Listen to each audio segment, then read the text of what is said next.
জেরক্সের দোকানের স্ক্যামটা একটু দেখেছেন? এই দেখুন, অন্নপূর্ণা ভান্ডারের ফর্ম দেখুন। আমি আমারটা দিতে বলেছিলাম, ও তো সারা পাড়ারটা দিয়ে দিয়েছে। দাঁড়ান একটু দেখে নি। এ বাবা, এ কি কাণ্ড! এ তো সারা পাড়ার নয়, এ তো শুধু আমার। এই ফর্ম ফিল আপ করতে না অন্নপূর্ণা ভান্ডার থেকে শুরু করে আমি বার্ধক্য ভাতায় পৌঁছে যাব তাই মনে হচ্ছে। মাধ্যমিক হলো, উচ্চ মাধ্যমিক হলো, নিট হলো, নিট নিয়ে কত কথা হলো।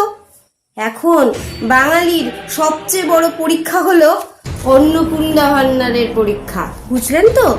এই পরীক্ষা ভালো করে দেবেন।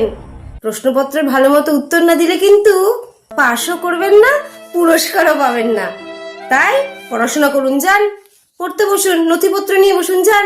বাই।